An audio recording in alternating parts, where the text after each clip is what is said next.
तो इस पार्ट की स्टार्टिंग में हम देखते हैं कि अभी जिन उन दोनों को देखकर बहुत ही ज्यादा हैरान था। जिन कहता है कि शायद मैंने तुम दोनों को कहीं देखा है, जिस पर वो दोनों कहती है कि तुम्हारी याददाश्त तो सच में बहुत ज्यादा ही अच्छी है, वैसे तुम मुझे विजन भी कह सकते हो। इसके बाद वो दोनों ही आपस में कनेक्ट होते हुए क्वीन ऑफ स्वॉर्ड्स में बदल जाती है। इन्हें देखकर अम्ब्रेला गर्ल कह रही थी कि ये तो सच में क्वीन ऑफ स्वॉर्ड्स है। इनकी प्रेजेंस की वजह से जूजियन स्वॉर्ड भी रिएक्ट कर रही है। वैसे अभी जिन उसे देखकर बहुत हैरान लग रहा था। तभी डिंकुन वहां आगे आते हुए कहती है कि मुझे अब याद आया, तुम तो उनमें से एक हो जिसने शुरुआती दिनों में मेरे साथ मिलकर जियामू वर्ल्ड को क्रिएट किया था। साथ ही डिंकुन पूछती है कि आखिर तुम रिकवर कब हुई और तुमने अपनी सोल को 2 पार्ट में डिवाइड क्यों किया। इस पर विजन बताती है कि वो लॉर्ड विजन की रीइंकार्नेशन है, लेकिन अब वो जब आगे कुछ बताने ही वाली थी पर इतने में मोबिन का बनाया हुआ वो बैरियर ऊपर से क्रैक करने लगता है। यहाँ जिन ने सबसे पहले ये चीज नोटिस कर ली थी। अब तभी एक मीटियोर वहां उस बैरियर में बने उस होल से आकर उनसे टकराता है, लेकिन इससे पहले ही जिन और विजन ने सामने एक शील्ड क्रिएट कर ली थी। पर इस धमाके के बाद वो देखते हैं कि इस अटैक का मेन टारगेट वो नहीं बल्कि होली ट्री था और इस अटैक से अब वो नहीं बचा था। तभी विजन कहती है कि ये काम मोबिन का ही है, मुझे लगा नहीं था कि वो इस हद तक जा सकता है। उसी वक्त स्कॉट आगे आते हुए कहता है कि होली ट्री डिस्ट्रॉय हो जाने की वजह से जियामू वर्ल्ड में 1 साल के अंदर ही सारे क्रिएचर्स खत्म हो जाएंगे, क्योंकि होली ट्री ही जियामू वर्ल्ड की स्पिरिचुअल एनर्जी का मेन सोर्स था। साथ ही स्कॉट कह रहा था कि ये सब मेरी गलती है, लेकिन जिन आगे आते हुए स्कॉट से कहता है कि इसमें तुम्हारी कोई गलती नहीं है, तुम चाहते हुए भी उसके अटैक को नहीं रोक सकते थे। तभी जेनी आगे आती है और कहती है कि हमें अभी हार नहीं माननी चाहिए, क्योंकि अभी तक होली ट्री की स्पिरिचुअल एनर्जी पूरी तरह खत्म नहीं हुई है। पर अभी जेनी को इस चीज के बारे में ज्यादा नॉलेज नहीं थी। इस वजह से वो डिंकुन और विजन से पूछती है कि हमें क्या करना चाहिए। इस पर विजन कहने लगती है कि इसका जवाब डिंकुन ही देगी। अब डिंकुन थोड़ी सोच में पड़ गई थी, इसलिए विजन ये देखकर कहने लगती है कि इसका मतलब तुम्हें कोई रास्ता मिल गया है, लेकिन शायद उसमें थोड़ा रिस्क है। अब डिंकुन कहती है कि हाँ, एक रास्ता तो है। उसके मुताबिक जिन और डिंकुन को एक साथ मिलकर एक न्यू जियामू वर्ल्ड बनाना होगा, जिसके बाद वो यहाँ से सभी को उस वर्ल्ड में टेलीपोर्ट कर देंगे। यहाँ डिंकुन की ये बात सुनकर सभी हैरान थे, क्योंकि एक दूसरे वर्ल्ड क्रिएट करने में बहुत ही ज्यादा खतरा है और इसमें टाइम भी बहुत लगता है। साथ ही इस चीज में जिन की जान भी जा सकती है। इसलिए अब लीजा आगे आते हुए डिंकुन से कहने लगती है कि जिन अभी सिर्फ एंशिएंट एम्प्रेस स्टेज पर ही पहुंचा है, क्या ऐसे में उसका जाना ठीक होगा।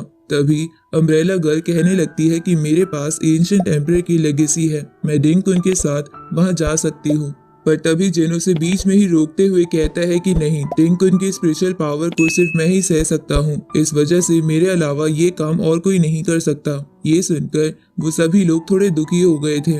अब जेनी जिन से कहती है कि रिजल्ट चाहे जो भी हो, मगर हम तुम्हारे लौटने का इंतजार करेंगे।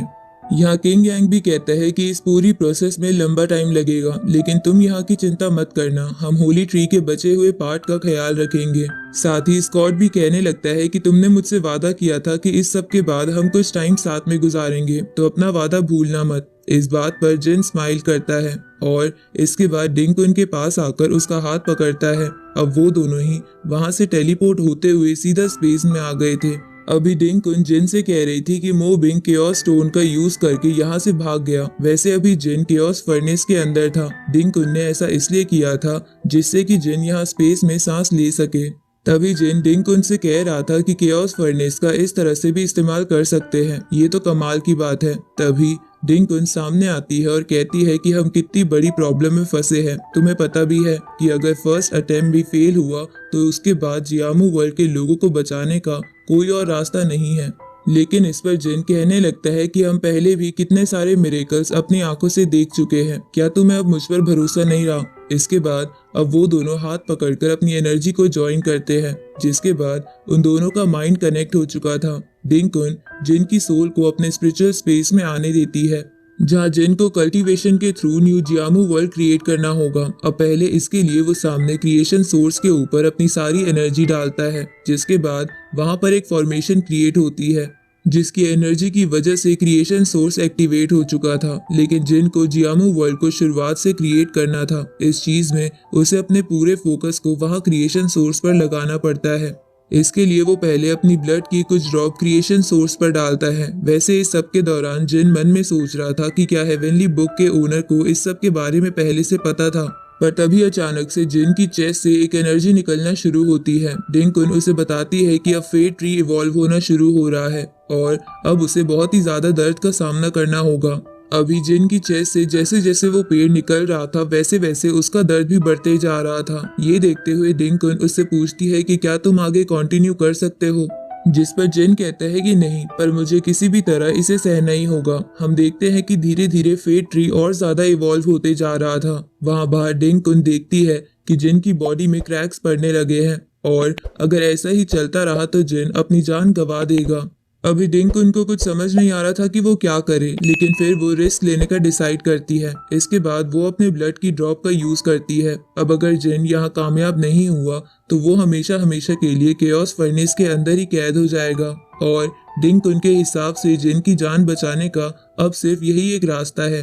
यहाँ स्पिरिचुअल स्पेस में जिन डिंकुन से कह रहा था कि चिंता मत करो, हम हार नहीं सकते। अब इसी तरह से कुछ देर में फेट ट्री पूरी तरह से इवॉल्व हो जाता है और लकीली जिन ने भी इस पूरी प्रोसेस में सरवाइव कर लिया था, जिस वजह से फाइनली न्यू जियामू वर्ल्ड क्रिएट होना शुरू हो जाता है। धीरे धीरे कर पुराने वर्ल्ड से सभी क्रिएचर यहाँ न्यू जियामू वर्ल्ड में टेलीपोर्ट होते जा रहे थे। वैसे वो फेट ट्री जो जिन की चेस्ट से निकला था वो यहाँ न्यू जियामू वर्ल्ड में आ गया था। ये असल में डिवाइन केओस ट्री है और ये इस वर्ल्ड में होली ट्री की तरह है।